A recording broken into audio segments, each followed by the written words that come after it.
here that are such fun to see, and maybe a student or two of these poets. I'm delighted that we have our benefactor and protector, our department chair, Cindy Wall, here. Thank you for coming. And we have Marcia Childress, who works in somewhere the nexus of literature and medicine, and is here. She works with Celeste, and others here that I'm sure I should be mentioning, but I've forgotten. Anyway, so welcome. This isn't about me. I'll turn this over instantly, except to say on the matter of the chairs, when we're done, before you get to go in there, you have to take your chair and the chair of your neighbor and sort of pile them up on the pallets out there. We'll be there to supervise. Jeff will be there to supervise. I just want to acknowledge one last time that the work that goes into making this happen is something that Barbara works on and I work on, but Jeb makes it happen.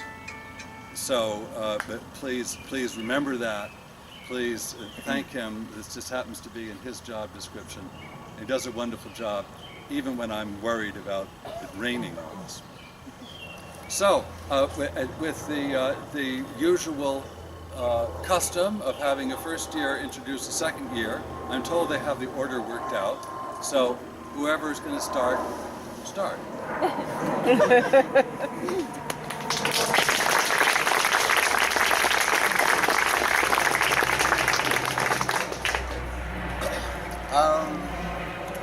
Where do you even begin with someone like Celeste? Let's see. A few weeks ago, we were in workshop, and we had just finished talking about a poem that Celeste had written. And it was a poem that we discovered kind of late in the process contained 3 riddles. And the answer to each one, it turned out, was hidden within the poem itself. So we're sitting there just kind of surprised at discovering this and at the ingenuity of it all, when someone said something to the effect of, look, we should have known this would happen. It's a Celeste poem, after all. And the term Celeste poem really stuck with me, I think, because I realized that no one else has their work referred to in this way as often as Celeste. It's always a Celeste poem this or a Celeste poem that.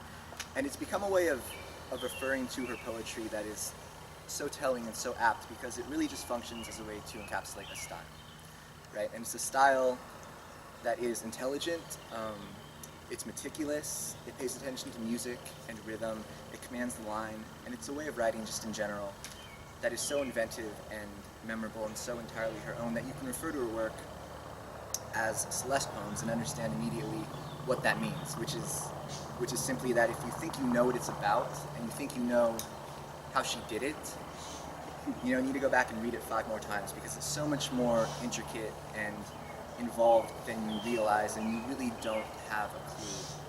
So it's been a real pleasure for me to get to see her work week after week. She's going to read some poems for us now, some Celeste poems, and it's going to be a real treat.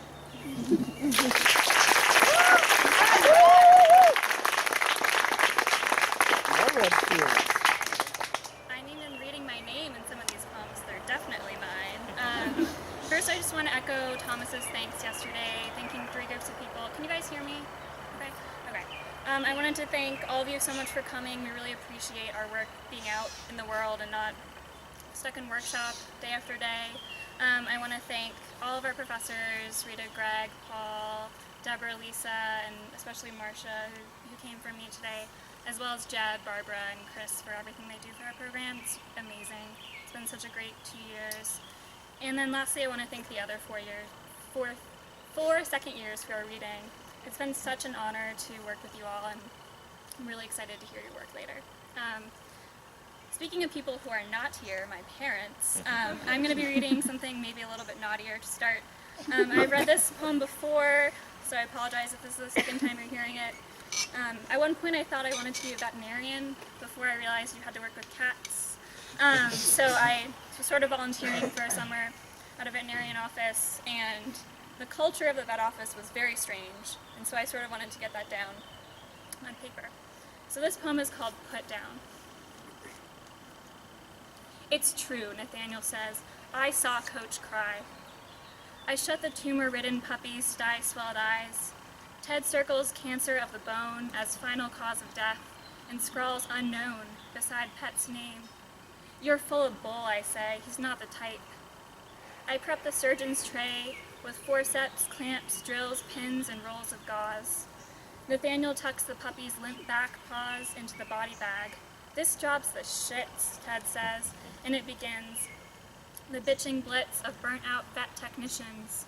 Yesterday, this owner burst in halfway through a spay and yelled, "Hold on, I changed my mind." I'll beat that easy. Pomeranian in heat comes in last week and bleeds so fucking much I have to get a mop. Yeah, you can't touch this man. I found a sign-in sheet that said, "Describe your pet, a bitch with jowls." Hey Ted, you sure that's not your mom? We whisper insults while our fingers, calm, deliberate, sew up kittens, scrape dog skin across dark, pre-stained slides, and spin blood thin. It's true, Nathaniel starts again. Coach bawled. They euthanized his chow, and when I hauled the body off, he lost it. Nah, I say, no chance. Coach didn't even cry the day his daughter died. No way he'd go soft now. He did, Nathaniel said. That goddamn chow was all he had. The centrifuges hum. The putting down of things becomes too tiresome. I get a call to post-op room 13. A cranky, shaven beagle pup without his spleen is sitting on the countertop. I grab peroxide rub and clean his stitched-up scab. Clipping the thread that gates his broken bones, I quietly undo the stitches that I've sewn. So the next 3 poems I'm going to read are from sort of a spine of my manuscript, and I've kept these protected from workshops, so I hope they're new to all of you. Someone that I really love was forwarding me Word of the Days from Oxford English Dictionary, and they were so crazy and amazing, and so they sort of turned into this series of which each poem's title is one of the words, and the epigraph is one of the definitions. So I'll read 3 of them, just straight through. These are all for Quentin. Mellifluous, adjective, forming or bearing honey. I waited so long for lunch, spent hours slipping my fingers through the chain link to pick honeysuckle blossoms, lick drops of nectar pulled like gold coins from the flower's ears. It was summer. I was wearing a blue dress. When a bee sees a bloom, it knows it will return to. That's how you looked at me. Of all the self-tessellating regular polygons, a hexagon has the smallest perimeter of any given area and can distribute loads without shearing or collapsing. We toppled into the grass near the clock tower, and even the moon honeyed. What's it like? I asked. Imagine staring at something terrifying and beautiful, you said. Now take away the object. When Milosh compared a bombed building, broken in motley halves, to a honeycomb, I knew I wanted to write poems. Sitting in the frame of the window, I told you my nickname, B. Until I was hospitalized, I never heard my mother call me Celeste. Indefinite period of tenderness, a phrase lifted from honeymoon, or the time between a bee landing on a flower and when it ascends. Campanology, noun, the study of bells. My sister was married under the sound, a church by the sea, white gown barnacled to her body. She dragged the train behind her as a mother pulls a petulant child away from the water. I climbed the clock tower before I held you beneath it, before your body became a bell I wanted to ring. At the end of a sitting meditation, the teacher tells us to track the chimes until they collapse, each dong a wave swooning into silence. The sort of stillness you love, a calculus exam, proofs rustling awake under flakes of eraser, f of x equals 1 over theta, square root of 2 pi e to the negative half, x minus mu over theta squared, dark curve we huddle under. Curls of prosciutto, green olives, bread. After dinner, we fall asleep holding each other before the doorbell startles us apart. For years, I misheard the lyrics from the soundtrack, The Diving Bell and the Butterfly. I fell into the ocean when you became my wife. I fell into the ocean and you became my wave. You are oceans away. I make the bed, run, meditate, eat my spinach. Good tone means that a bell must be in tune with itself. Without you here, it is hard even to listen. No music without anatomy, ear, lip, waist, tongue. When I touch myself, the feeling rings, memory lapping endlessly. Albescent, adjective, becoming or passing into white. There was a moment when I saw the glass tipping and thought, I can stop this. Then milk, everywhere. White noise is the hardest to block, as it contains a wide range of frequencies, all possessing the same intensity. How to forget that beautiful blanching, the whitest part of you pouring into my hands. When I dream, faces shift like clouds. I'm at the ocean again with my doctor, you, my sister. The water scrambles over our feet, frothing out to nothing. In trying to describe his condition, a patient with a brain injury said to pretend that I'm walking down the street with a friend, when a man dragging a roller filled with white paint begins to follow, painting over everywhere I've been, blanking out windows, the sidewalks, my friend, erasing even his name. My gifts to you, in reverse order. Noise-canceling headphones, bowl of coconut ice cream, handful of Q-tips, Mad Lib on a faded receipt, some emptiness for you to fill. When my face goes pale, blood is rushing elsewhere. Transfixed in the garden by an egret stalking its prey, we watch the beak's yellow blade strike a lizard, shake it limp as it tried to wriggle away. I heard the bird's hunger, soft snap of bone, white yawn of its widening throat. If I reached for a hand then, I don't remember. I'm going to read one more poem. Thank you guys again so much for coming. One of my students this semester wrote a question into his poem, actually after taking Marsha's class, and the question was, what story could you never live without? And I think that's an amazing question, and I think one of those stories for me is in this poem. A little bit more background. I'm very lucky to be healthy. One of the reasons that I am healthy is because I get these infusions every few weeks. When I lived in Baltimore, my friends would sometimes come with me and sit with me during the infusions, which was wonderful because otherwise they were sort of, well, not the greatest. So I think because I was sort of tied up to the IV and was there for 3 hours, they sort of would tell me these amazing stories because there was no danger of me getting up and leaving because I was stuck there. So this is one of the stories that came out of this experience. This poem is dedicated to my friend Amanda, and it's also in honor of Chelsea, whose style I was trying to emulate. You can decide later if I was successful. It's called Infusion Room Praise Song.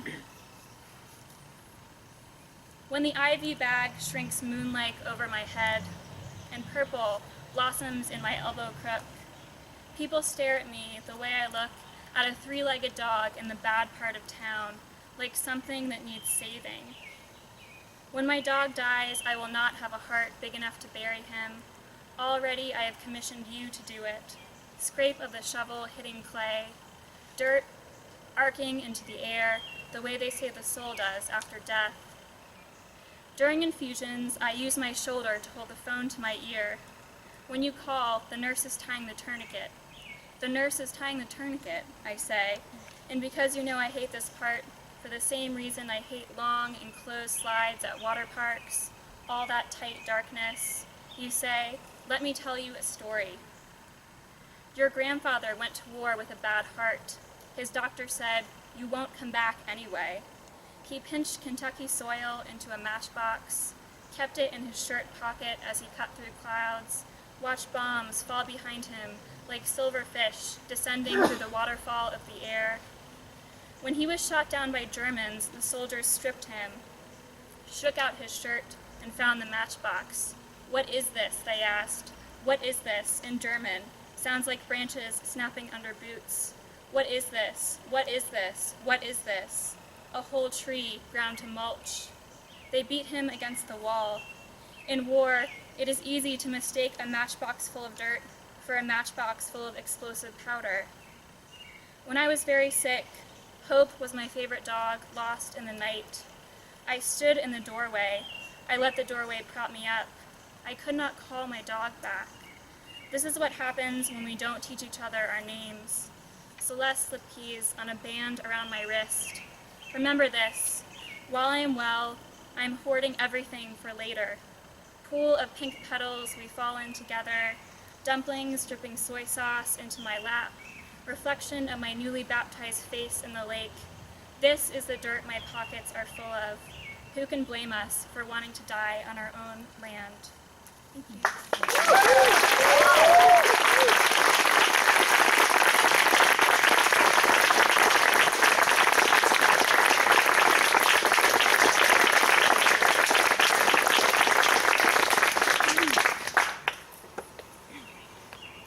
Artist and designer Leonard Cohen describes the Japanese aesthetic of wabi-sabi as a beauty of things imperfect, impermanent, and incomplete. In the wabi-sabi universe, he says, things are either devolving toward or evolving from nothingness. For me, Molly's poems are part of this universe. At every turn, they artfully thwart our expectations of coherence and completion. I will leave everything to the mystery, Molly writes in an untitled poem of hers that I especially love. Some poems seem meant to be read out loud, to be heard. Others seem meant to be seen on the page. But Molly's poems seem like they're meant to be touched, to be reached into. They have texture. They feel pleasingly uneven, unfinished, unsanded down. They have edges and contours, valleys and peaks. And so they admit us, because we too are imperfect and uneven and standing vulnerable in the middle of a half-thought. There's a story Molly told me in our first workshop together that stands out to me. I'm sure everyone else remembers it too. It's the one where she got charged by a bear. Except when Molly told it, it was from a place of total calm, as if being nearly attacked by a bear were the most commonplace thing in the world. She explained to us that she was walking her friend's dog on a woodland trail when a bear appeared and, well, ran at her. And instead of doing what most other bear-fearing human beings would have done, just turned and run away for her life, she just made herself really big and started yelling. That's right. Molly Dam just stood there, stood her ground, and screamed. At first, I wasn't sure if I could find a way to fit the story into her introduction because it seemed to be less about Molly's poetry and more about her being a badass. But then I realized that it did relate to her poems after all because Molly's poems are wild. They are carved from wilderness. And they also unfurl with the same tranquility and strength with which Molly lives her life. It's true that Molly's poems don't shout or make themselves huge. Their strength is a different kind. It's quieter, gentler. Her poems do not declare or proclaim, but propose, suggest, explore. They ask us not to fight our uncertainty, but to own it and live inside it. At the heart of her work lies trust. Trust in the unfolding, the leafing out, the dissolving, the breaking down, the long, dwindling road towards home. Very happy to introduce Molly Dam.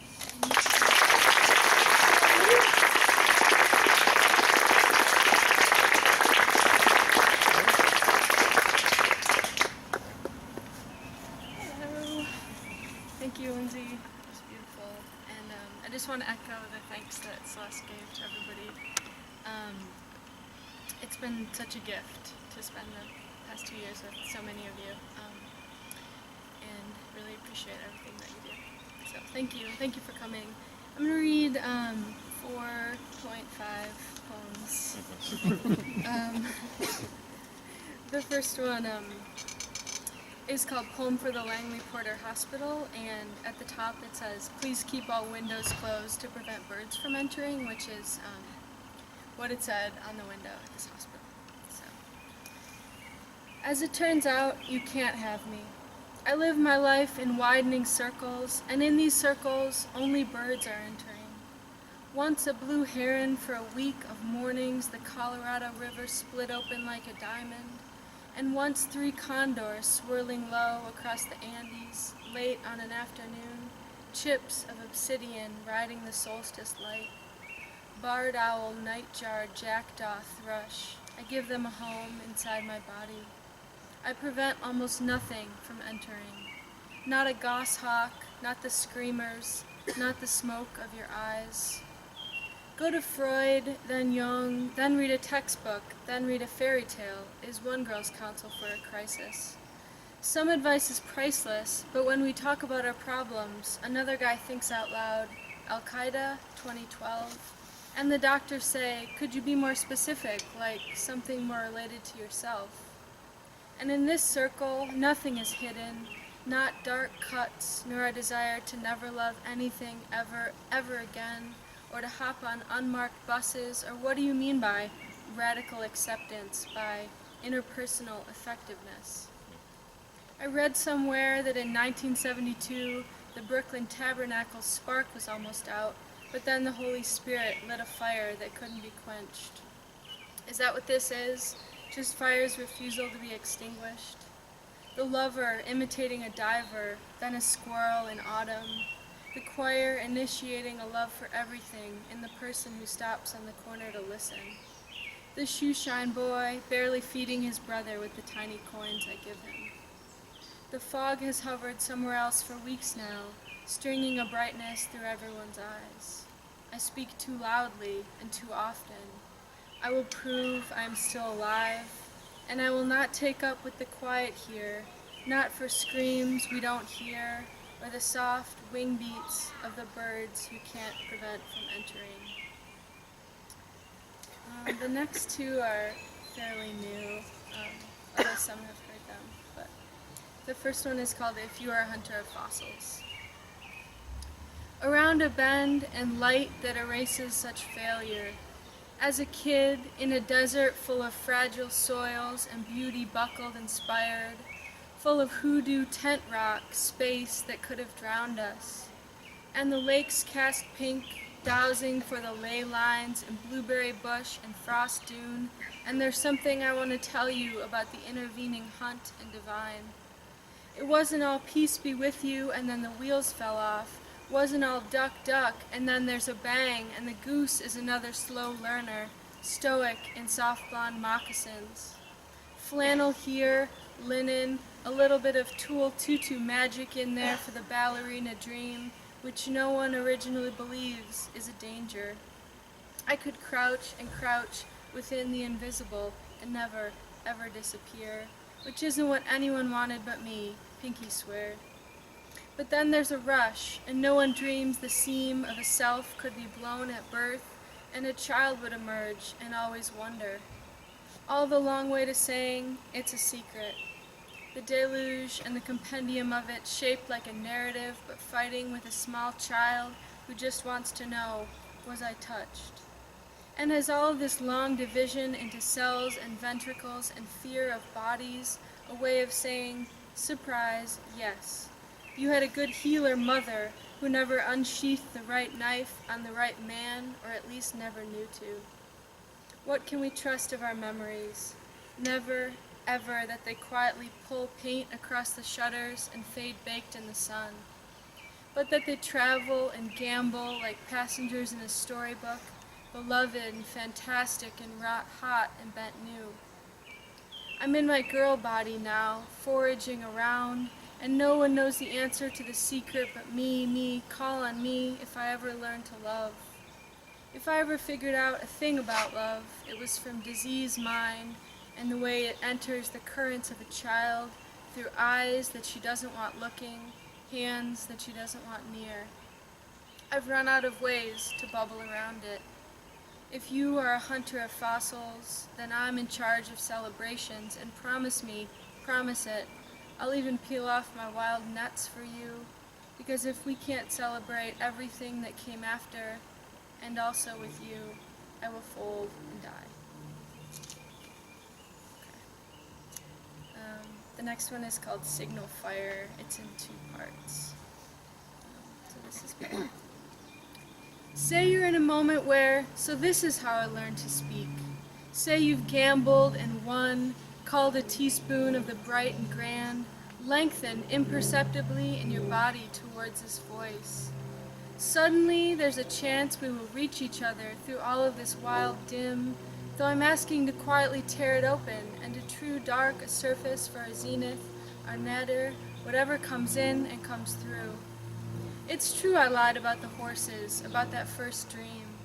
where I lay down with them in their warm hay, because I like the pokey grace they stand around in until you spur them to dance, and then they dance. But it was so dangerous, smashed thin as a flag body, stitched into strips body, ferry me across the water body, mine, when it finally rose ethereal, rose crushed. So this is how I learned to dance, boatman, dance. Each Christmas, when I stole the baby Jesus from where he slept in the creche, supine furl of his tiny porcelain limbs in their swaddling clothes. Each night, I tried to keep him safe beside me. And part 2. Say you've reached a moment where, so this is how I learned to love. And it makes a form, hot bowl of water in the mouth. Blank milk morning, a bow towards touching, the scattered chants of devotion. You knew and made the signal for yes. Lightly, lightly, my body, your body, drafts and drafts of us on the corner of endless, and it's called belonging to, a speaking low into your ear in the bath, or a dive circus like Graves, or spooking up from a black dream, or sometimes wanting to be paid for it. This is how I learned to love. Plan B in the whiskery dark, give up the lonely broken thing, pass it gently from hand to hand.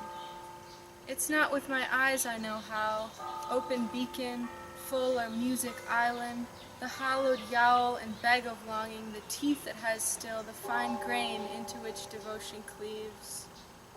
Say you're in a moment where, want to be more moored, less warp, more welded, less spark, less spackled, more yellow heart, brick room, making nests between my body, your body, faithful to nothing but its aquiline feathers, its own blood harbor.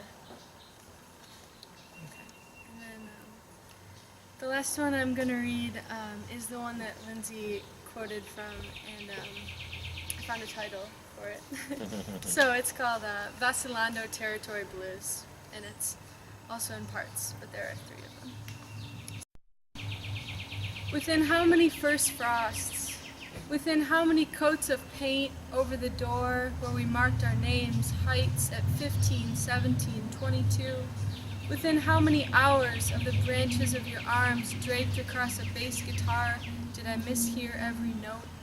Within how many circles of lake rise, moonrise, rise, whoever you are, I will wait quick to watch you. 2. It's true I've stopped listening to the voices that tumble through the river.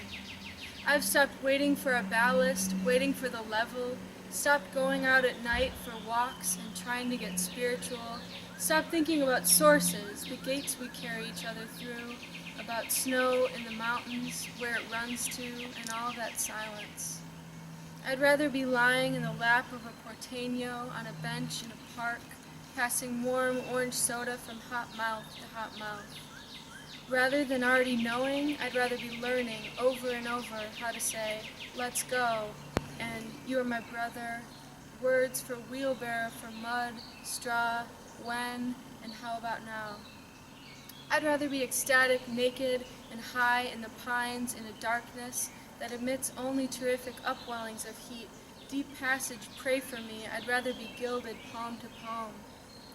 I'd rather let the horse spook and run off into the desert with my bedroll than waltz slowly around the padded rooms of my heart with my hands outstretched for the light switch. Again, I hear the voice of the friend, wicked and warbling me to turn on each of the tiny bones of my ears, to turn on a bold kindness, to cling to the parting smoke of these full, heavy dreams. And I'd rather have you in a crumbling house than continue to revise your ghost into a poem. Much rather see than all of the looking, hear than all of the listening. I'd rather burn and in the burning singe, maybe never even shine, upset the balance, affix my hips to your hips, and make of the heat and pressure a stone bowl to place at the edge of the sea. 3. And whenever I hear Richard Thompson do 1952 Vincent Black Lightning, just like the other night, I want to be more like the words I couldn't make out or misheard. I want the bar to be darker, the touching more sudden, so that I barely have time to kiss your arm around my collarbone, because they say everything that rises must converge. And it's true I'm mixing metaphors and conflating the bodies of most of the people I love. But if I stay here and you weld scraps of iron into a rough box, then I will feed it and feed you all day. I will leave everything to the mystery. You won't believe how clearly, if you'll let me, I'll arrive. Thank you.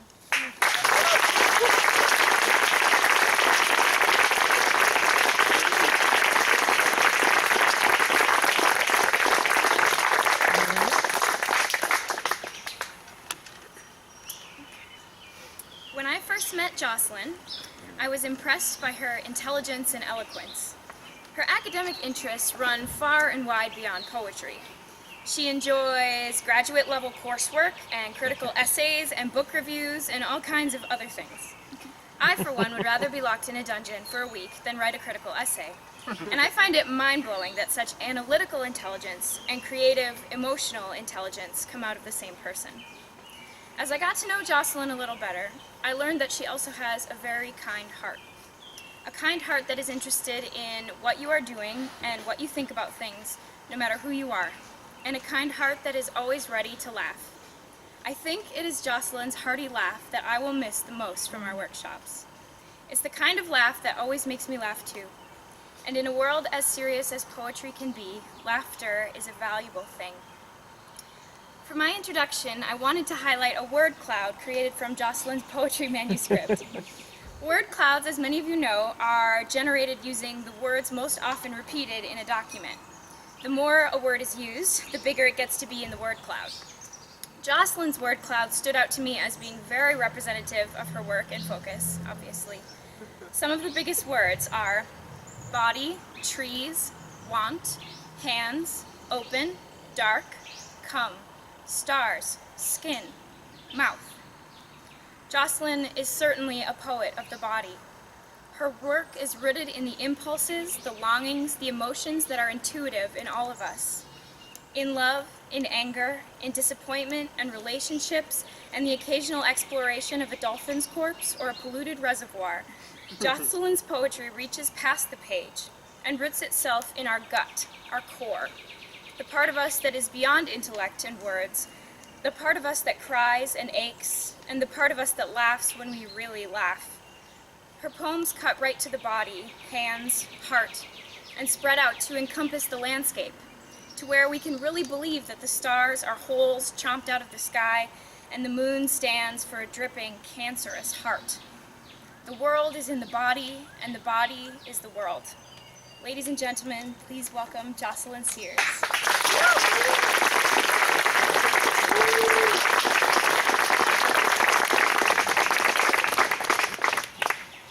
Thank you, Brianna. That was really lovely. And at the risk of being repetitive, I just want to echo all of the thanks that have gone out to our incredible faculty and staff who are so emotionally and intellectually and artistically generous to us day in and day out, and to the other 4 second years in particular who are the kin of my writer's heart that I sort of didn't know I was looking for before I came here. So thank you, everyone.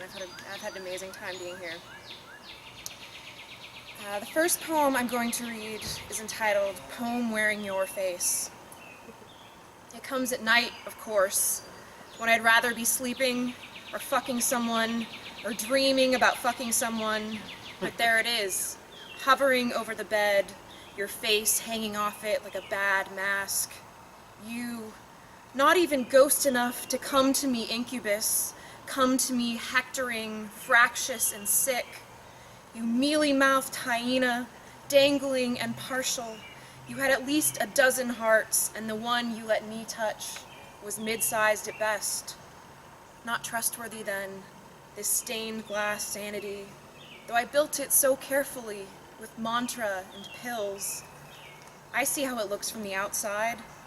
Writer swallows oblivion. Writer walks into river, her pockets filled with rocks. Did scenarios flash across your eyelids? Did you pocket my disorder and litter my name? Or did you hear the fireworks blasting through my veins and fear a life combustible? My art, some kind of arson. Can't you handle a woman who thinks? You put your hand on my back as if we didn't need words. It was too easy. It was dime store tenderness. And still you leer over me. Are you conceiving some reprisal? Are you waiting for a kiss?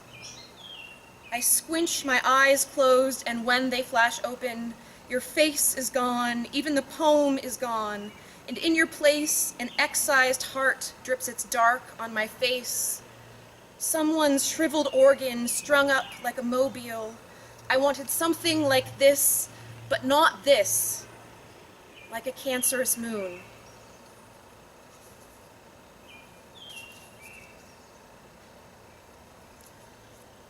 Dark lake. I find myself in a rowboat, dragging the dark lake of your eyes for the body of a boy. He was a small boy, and the body is small. The lake is deep. Drowning accidents are not uncommon, especially in winter, especially in the early morning when everyone is asleep, but the birds wheeling over the water, the wind like clenched teeth. These trees would appeal to you, bunches of green needles fuzzing the light as it drifts through the branches. At 9, you still called them furry trees. They are kind somehow. I've tried to be kind. The water laps softly at the shore like so many bashful tongues. For you, it was frozen, tight and thin as the skin on warm milk, and you were light, but your boots felt heavy. You wear that gravity still, beyond the quiet lake burial of childhood, your leaden step, even your adult body subterranean, the earth tugging at you, the light so far away. I rub sunlight into your face with my palms. I cover your lake eyes with my fingers. It's true. I wanted to save you so I could keep you for myself. I'm selfish and my hands are clumsy. My muscles are so tired now. If I believed in any kind of God that could hear us, I'd ask for a better boat. I'd ask for more daylight, for stronger arms, 100 hooks, a rope to withstand rocks and time and loneliness. Along the rough stern, the rope jerks now, and I pull a child's body from the water, but it is my own body, skin gone pale and sinister, an oblivion-eyed fish. Why are her hands tied? Why is there a gag over her mouth? Who is looking for her?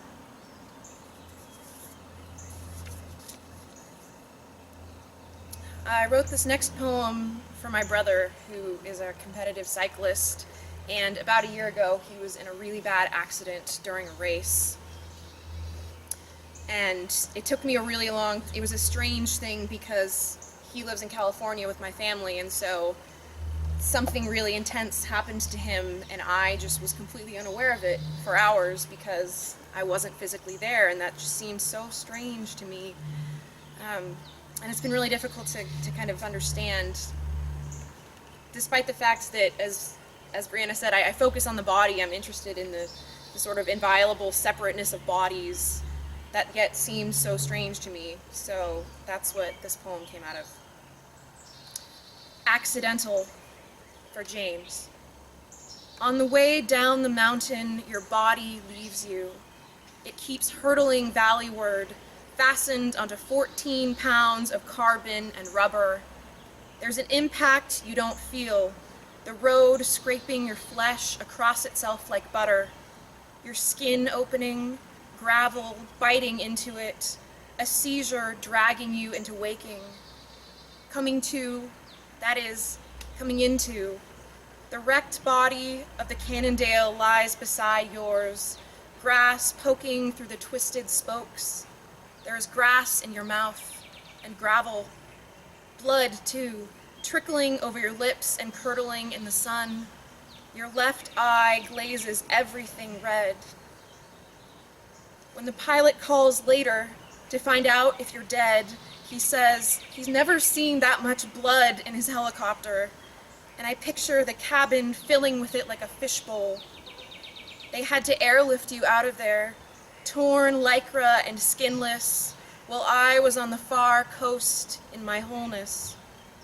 The MRI, the needles and scalpels, the stench of hospital cleanliness, the phone calls, your teammates huddled on the curb outside the emergency room, eyes white as Dad strode from the car. He didn't call me for hours, until he had a prognosis, and I, who would break any life for your life, knew nothing. Heart of my heart, my body is a dumb animal. Your body is a dumb animal. How violent, love, in the face of that.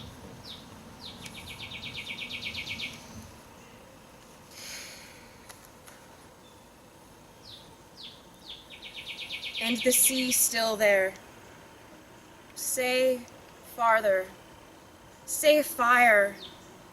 Picture the horizon folding, an origami crane, into itself and disappearing. That you see the glow of so many stars. They are candles already snuffed out. Sound runs so much more slowly than light. Say firecracker. Say farther from. Picture each star as a fuse. Picture yourself as a fish in an oil spill ocean set ablaze, tin can tabs of scales flickering orange in the hungry light. Picture the night eating itself, mouthfuls of salt and ash gulleted. See the fire go out as all lamps go out, and the sea still there, and you, finned one, your eyes deep planets. You see the galaxy swallow like a clam, then hang its endless pearls. So many wraithed spots of light. Now say ablution. Say farther stars. Singed darling, say fireproof.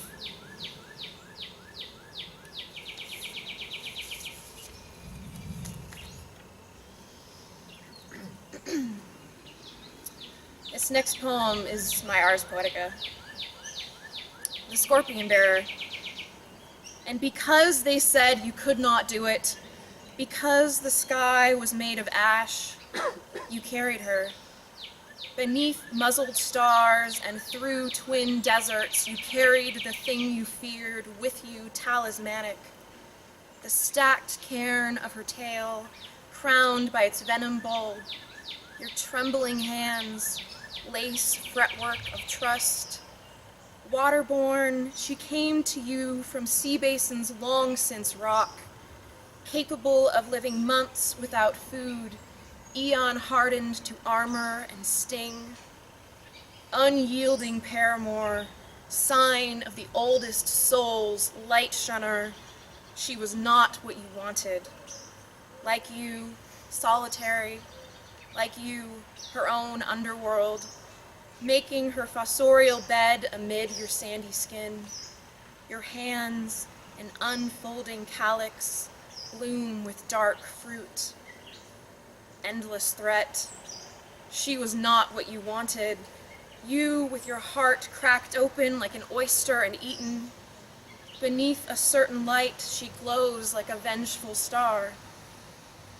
Neither of you is beautiful, but about this black mechanical you see something beyond valiance.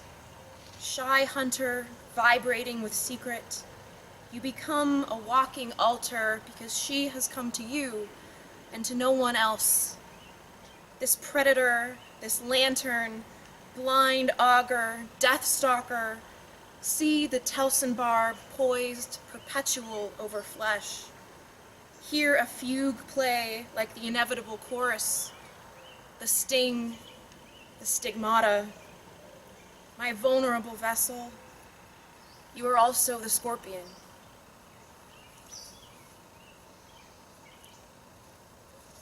This is my last poem. Thank you everyone so much for coming out and listening to us read. For poets, you really don't know how much that means to us to have, to know that at least this many people will encounter something that we've been toiling over. How long I pretended I wasn't hungry for Chris. And this is more than I would have been willing to ask for. Afraid to even look on food, which by its presence says, you hunger. By nature implies the mouth, its wetness, its embarrassing need. Say, I am entire to myself. Mean, a lack that will not be filled, need not be mentioned. Yet here, your small nakedness, bare feet like bread broken open. Yes, that simplicity, yeast, water, flour, salt, modest start to the feast of your body, this two-torn loaf baked tan by the honeyed light. The intimate hides in humble things, bread made to feed, not impress, curve of the instep already nibbled away. Love, I do not want the best, I want everything. Thank you.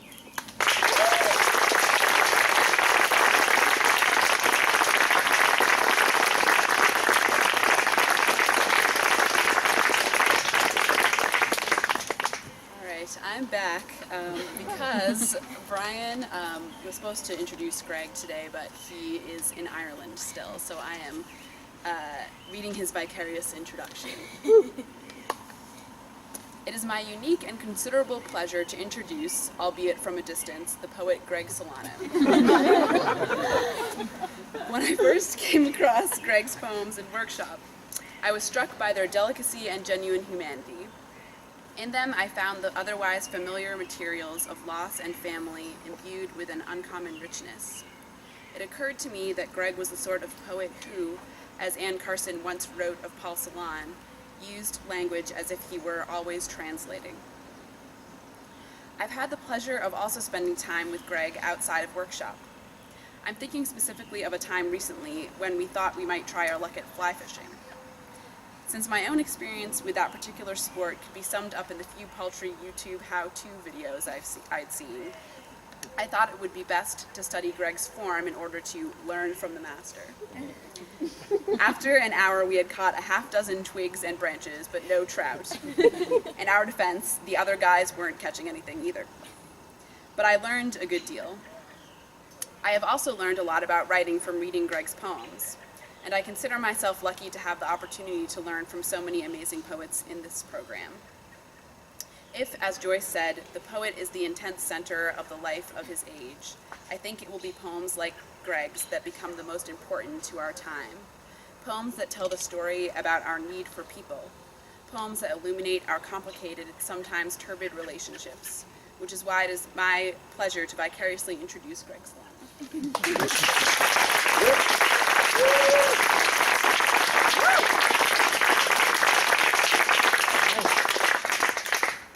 Thanks, Brian, wherever you are.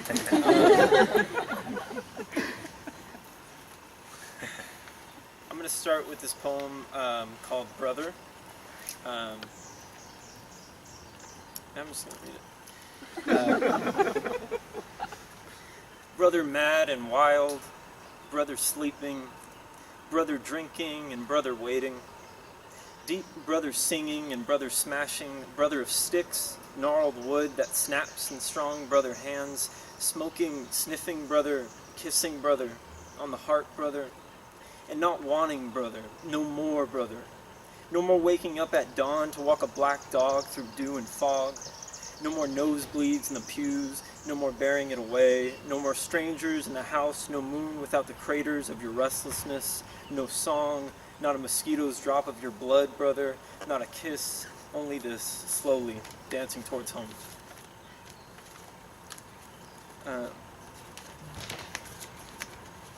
This poem's called One Hand Washes the Other, and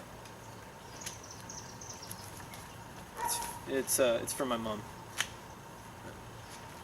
One hand washes the other, The two wash the face, my grandfather used to say.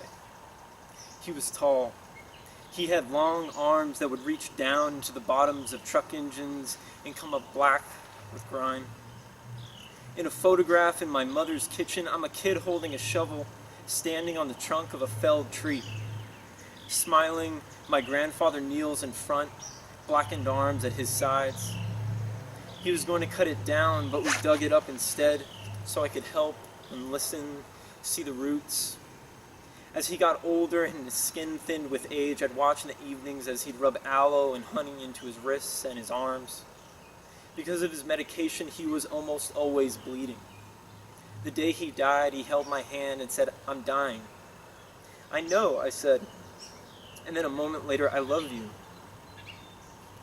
Barth says that the language of love is always borrowed, so that in love we can never be sure of what is being said. What I mean, and then a web of smoke. In the morning, with him dead, very little is different. Life goes galloping away from us, he used to say.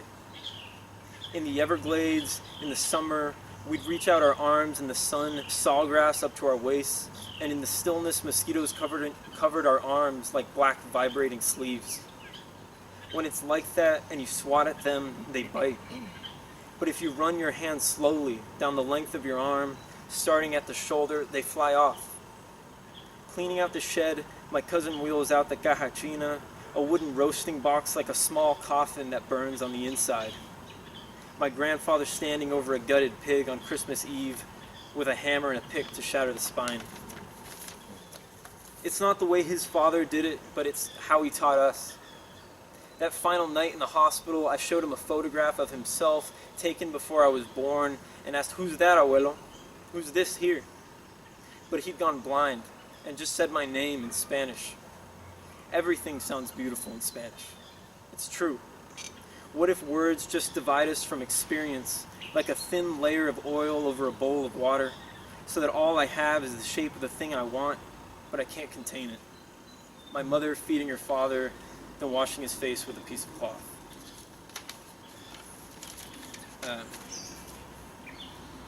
This poem's called For Diego Drinking Alone. Diego, no one is there but you to remember that summer we spent between your home and that broken down school bus in Little Haiti in my bed, sleeping side by side every night like impoverished brothers. No one knows how I cleaned the sheets every Monday morning to wash away the stench of animals that you pressed into them. How in Kentucky you washed your clothes in a river that could never make them clean. By then I was in New York and you whispered to me from a wired telephone in a farmer's library. The shrieking of bats as you'd reach into the farthest shelves. On the Lower East Side, I kept a bed with a girl who hated poetry. And so it was to you that I read from that small, humiliating room 5 stories above the ground. Just as there was no one but you to watch the cow go down with milk fever, to band the goats, to feed the rooster, to break the necks of the chickens and deplume them.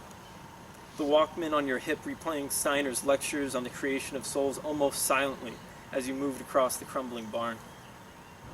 Though now you drink on the far coast, alone and in secret, it is because you are a stranger most of all to yourself, alone with ourselves just as we were then, turning over.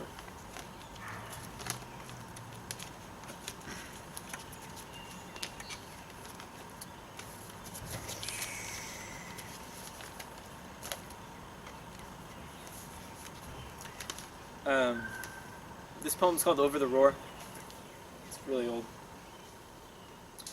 The occasional roar of the train shook the bricks of the back porch in the afternoon when she wore her garden hat, navigating a yard thick with itself. Everything lived around her. She reached out with her thin, pigment-drained hands and touched the face of the purple bougainvillea and explained quietly. Camilo and Abuelo loaded them into the pickup one by one, by one, by one. Abuela Fina wearing a jacket in spring. A kiss for Camilo. A kiss for the bougainvillea. Dirt-stained khakis and the brown, bruised, calloused hands of her diabetic husband at work. A kiss for Camilo. A kiss for the bougainvillea. Pale white hands, effervescent veins in the twilight. When she turned to go, they explained quietly over the roar of the engine. I'll just do 2 more. This one's called Light in the Mountains. I know so many of you have heard these before, but my family's here, so what do you mean?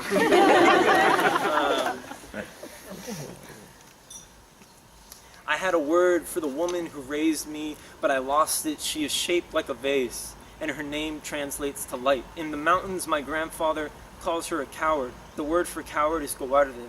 He says the years pardon no one, and Lucila Montes, least of all, it is colder than it has ever been.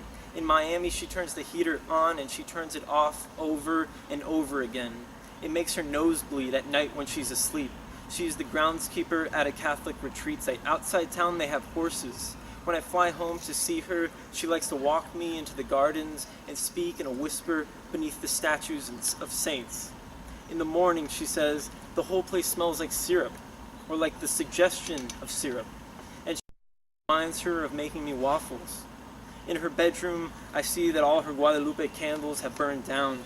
When she dies, I wonder where they will find the appropriately coffin-like vase to lay her into the earth. In a dream, I smash it with my teeth. Everything I see, I unsee. All of her perfume bottles, and the candles in the bathroom, the birds in their cages, the electric fans all unplugged in a stack by the shuttered windows.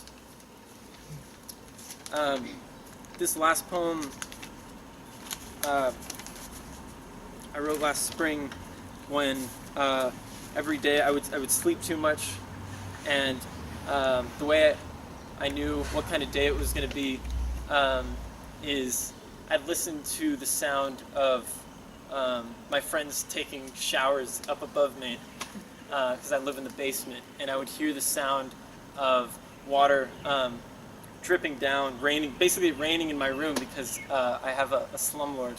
For a landlord, and sometimes I decide to sleep through it, and other times I get up and go say hi to people. And so this is for all my friends. It's called Poem That Doesn't Give a Shit. I'd like to write a poem that doesn't give a shit. A poem unafraid to begin.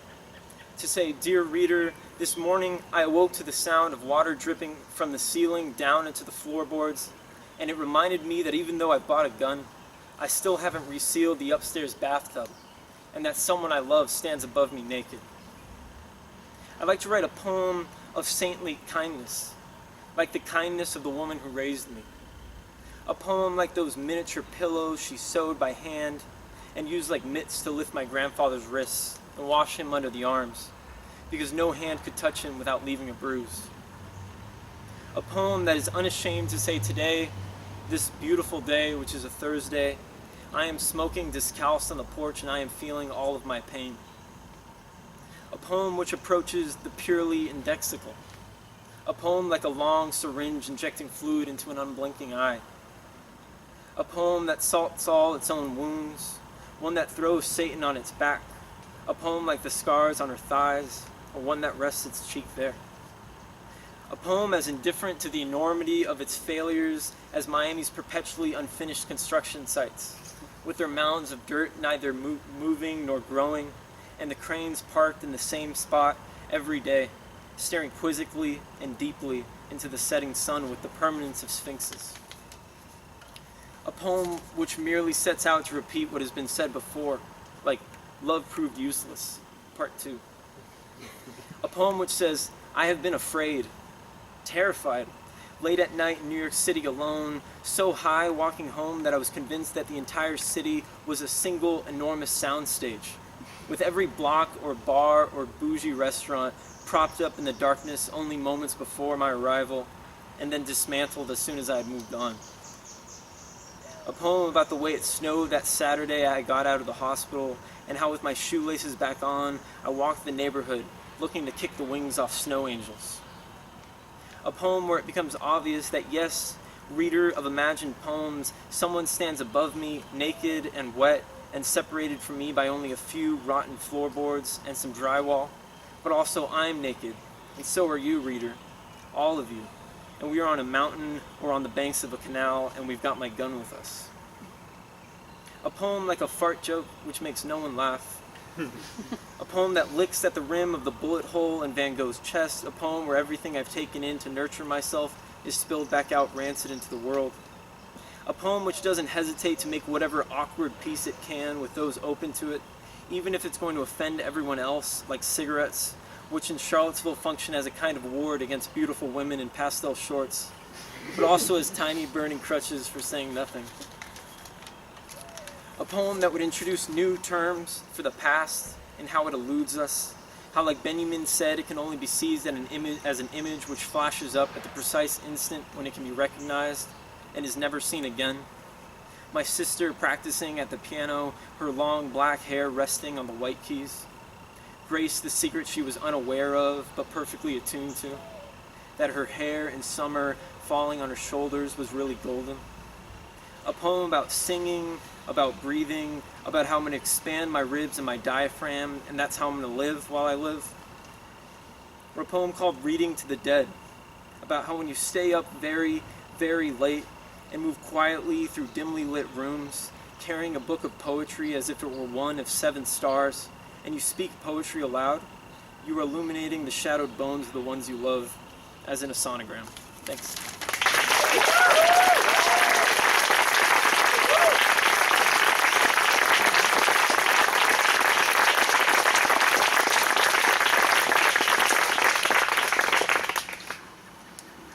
The first time I met Chelsea was actually through her absence.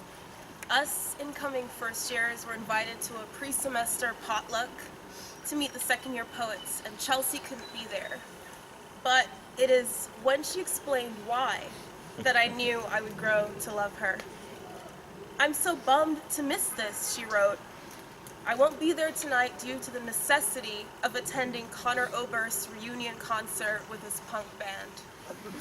That's when I knew, hell yes, this girl is awesome. This is my type of person. Because Chelsea loves. And she loves unabashedly and without pretension. And because she gives you nothing but her truest self.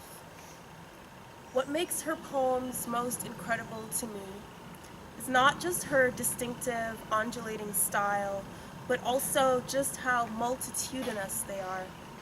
Because her poems examine the world through the eyes of others first, before the self. Whether it is the homeless on the downtown mall, a Vietnam vet searching for his father, a carny she met years ago, a self-hating Republican politician, crazy conspiracy theorists, or obsessive hoarders, she finds some small way to enter their souls, to illuminate them, and to make what is ordinary and unseemly beautiful. Just as Federico Garcia Lorca describes duende, that wild, inciting passion that makes true art, when he says, "Duende is not in the throat. The duende climbs up inside you from the soles of the feet." Duende, when it moves you to make art, Chelsea, is not from here, but resides here. And your poetry is all earthy and raw and full of heart, and much in the same way that you close your eyes and reach up, up, up on your tippy toes when you're singing. This is how the world moves you to write. It is not a call of logos, but of eros. It is full and bursting with love. It's strange to think a year ago I didn't know you, because now I can't imagine or program without you. How will our intramural sports team go on without you? You who bridged the great divide between fiction and poetry and made this ragtag team of players. You who encouraged me to play even though I am awful at sports.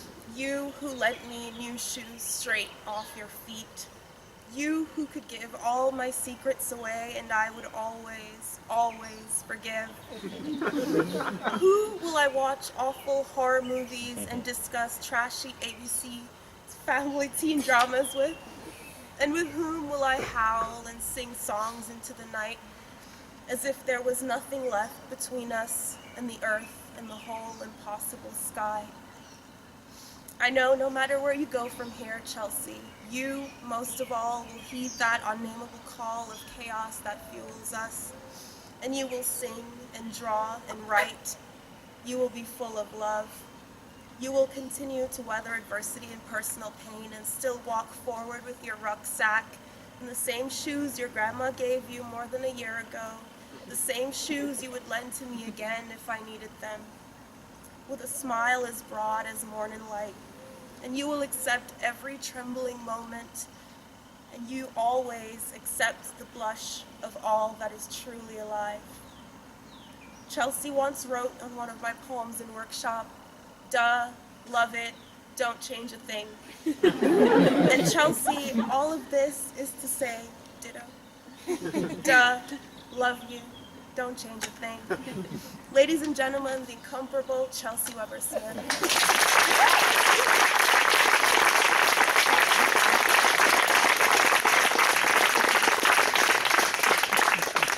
Thank you.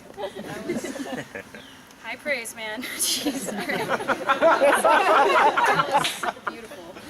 Yeah. All right. So, just to echo what everybody said already, I couldn't thank everyone enough. All of the professors, staff, I mean, everybody here. Like, I look out and I just see everybody that I don't want to say goodbye to. Okay, it's gonna break my heart, but that's okay. Because that's what we need, right? So I don't know, I couldn't thank you more. So I'm gonna start with a funny poem so that I can regain some composure. And this is a poem that I know at least my mom thinks is funny. So I chose this because my family came all the way here from Seattle. They're in the back, and lots of my friends are here too, and it means a lot, so I really appreciate it. And this is about Beauty and the Beast, the Disney movie. So take a moment and recall some of the main imagery from that movie because you're going to need to know it. It's kind of an inside joke. So. Alright, it's called Desire. It's a little like how the beast turned back into a man that just wasn't very hot. Right? It's hard to say what it was. His eyes too far apart, his fat chunks of blondish hair, the way his lips and nose puckered outward. Sure, Belle kisses him. There's a lot of pressure in that moment. Just having said she loves him as he is dying. A loaded phrase that is answered by a shooting phosphorescence from every limb and then a full transformation into something she can actually kiss on the mouth. And everyone is there, the recklessly hospitable candlestick, adorably pedantic table clock, the gentle grandmother teapot you'd rather die than disappoint. What would you do? It's easy to tell someone you love them if you think they are dying. And what about adventure in the great wide somewhere? I thought she wanted it more than she could tell. The castle is just a skeptical horse ride from her poor provincial town, and the spell is broken, sure. Everyone spins whitely back into humanity. Lumiere is not as sexy as we thought he would be, but Cogsworth is accurate. There's the sun-doused infinite library, and the gargoyles all shimmer daintily back into cherubs. But I have to imagine that, although it is a bit alarming, Belle also thought the beast, what is he known as now, was just hotter when he was the beast. That he became on that balcony a potential so real, so concrete, so permanent, that her first instinct was to run, spin, sing, straight out into the wolf-soaked woods. Alright, so, this is one of those, I have 2 carnival poems, if you can believe that, but I grew up going to a lot of those, cheesy carnivals that travel through town. There was one here, and I wrote this one after I went to the same one at the Dogwood Festival last year. And I'm going to read one that I wrote after this year. I just love them. And this is also dedicated to my fellow second years with whom I just don't know what kind of poet I'd be without you guys or person. I love you guys so much. And this was after somebody came in and told us how our poems weren't all that good, and so she told me my poems weren't poems. So this is in response as well. So I don't think that's true. For all of you. I think you're like amazing. Okay, it's called "One Day Someone Important Will Say This Is Not a Poem." So I'll join a traveling carnival, man the booth where the kids shoot water into the mouths of ceramic clowns until one balloon nose pops. The more people who compete, the bigger the prize. Even the tattoo on the forearm of the carny from Mineral will touch me deeper. It's for his father, Vietnam. I imagine him pulling back his dad's hair to examine a sickle cut he got from falling off his chair drunk. The way it took a few seconds to appear, like a moon from behind a milky cloud. A father like that you love like a child, so when he dies it's different. When he dies, maybe you go somewhere bright and loud that is always moving. At night, we will drink beer, and I will take up smoking just so I can hear about his father, how even though he drank, he was never mean. How he taught his son to treat women like they should be carried on the backs of men so that their feet never touched the ground. I'll hear about his mother, how one day he woke up, poured cereal into a bowl, and found a note taped to the milk carton saying, "This is not because of you." How he found her 10 years later on a real estate ad in Southern California. How his dad never said a bad word about her. I'll sit out there listening long enough to see him cry for just a second, see his hand cradle his brow for just a moment, and then he will smile. He'll ask me what in the hell I am doing here, sitting with him, drinking beer under the dull black sky. The bulbs of the ring of fire will circle with deep red light, the grass at our shoes gone almost to straw. So this next poem is called Political Poem, so you can all tense up and worry about what's going to come after. I'm hoping to offend as many people as possible. Not really. Tonight, where the president stood on the town's outdoor stage, a young man is sitting, leaning back on his palms with his legs spread out. There is a young woman sitting between them with her hands on his thighs, leaning in to kiss him deeply, pushing her chest against his. The chairs are still there, hundreds facing the raised platform, but only a few scattered people sit in them, mostly bums drinking from bags and talking.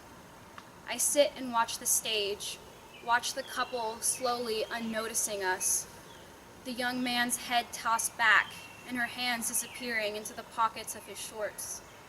I know that the couple will stop their bodies soon. One of them will nip into the other's ear, "Let's go home." And there is a home, or there isn't. I know that the bums will sleep behind the courthouse, and the police will wake them at 6 a.m. I know that they will wander down to buy a coffee, and the taste of it will open their hearts to the day. I know that I will walk home, that I will walk, and the moon will ache above me. What if we would have stayed there, all of us? Are you offended? Sorry. My defense mechanism is humor, and I'm feeling very overwhelmed and upset. This is my second carnival poem, and it's about someone who might be here. I'm not sure if he's here, but a lot of you know him, and it's called April 13th. At the carnival, we watch Sasha standing in the gravitron, getting ready for the force of the spin to pin her in place. She rolls her shoulders back, breathes her chest out. She looks like she's opening herself for a spiritual experience. Lee laughs. He's in love with her. He's holding a ballooned plastic bag in his big hand, a bright goldfish inside. A goldfish he won for her, tossing a ping pong ball into a crystal dish. A goldfish meant exactly for this, who lived inside its plastic bag, inside a garbage can full of other plastic bags, a universe of planets sloshing into each other, a bright sun burning in each. It will sit with Sasha as she drives back north, swimming upright while the bag slouches and rolls on the passenger seat. The ride starts spinning, slow enough at first to see her calm face at each rotation, wrists pointed toward us.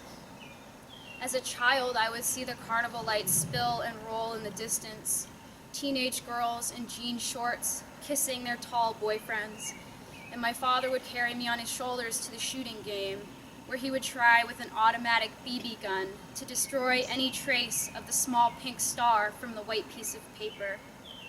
The stuffed animals hung enormous, bright plush and tufts of gritty hair, looking down to me with a veiled desperation only I could see, who prayed to leave with a child like me, an escape I ached to give them.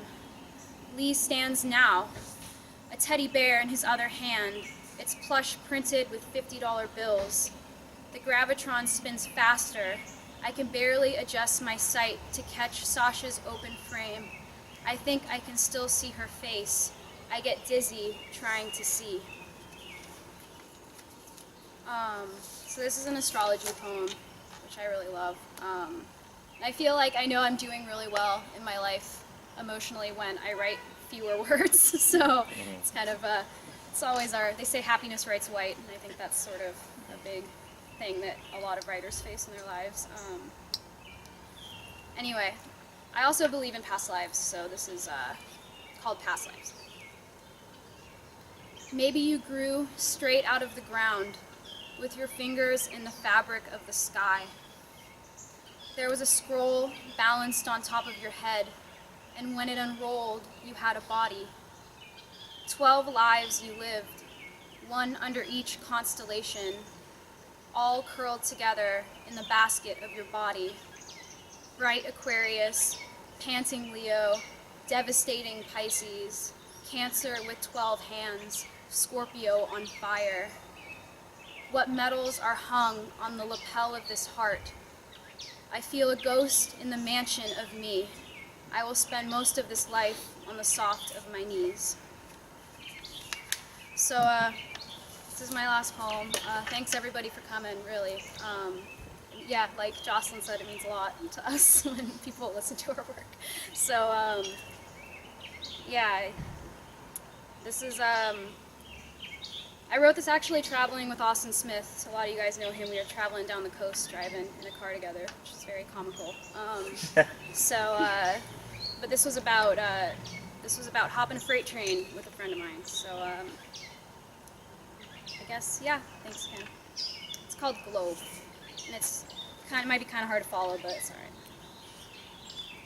When I breathe, the air itself carries buckets of black out of my body. I think of the sweet girl with the father made of only teeth. She's in kid prison, and sometimes I work there to be silent at the roaring breath of the ones that made a run for it and didn't get away. She looked in my eyes and wrote the word apple honeyed about her sister's skin. So I'm not going to overpass jump, not going to destroy any beauty anymore. I'm not going to fingernail my own skin off of itself. I know the real world, where green opens itself over and over, like slow mouths kissing forever, and the blue is two palms that hold whatever warm globe resides in my center hollow. I'm not running from there anymore. I want to go there like a messy dive in the night, my clothes in a ragged pile, fish that are like planets and stars. I want to go down until my breathing is water and my skin is water, and my words drag themselves to the surface in perfect spheres. When I go, you will notice dust on the reddest wood. We touched in a boxcar open to the sky. My skin fell through your palms like unstirred paint. When you left, we split toward opposite on-ramps. The first man to pick me up scratched a fingernail against his pretty canine tooth and talked about the Lord gives us second chances. At my feet, a vibrant basketball. The polyps ached to be flexed by his palm. I could still feel the warm where you grabbed my shoulders and shook, your face as sure of God as the sun. Please, please, please, please, please, you are my dear one. Please remember the dream that was wet in the air when you grabbed full fists of my flesh with your face flabbergasted by our own dumb luck.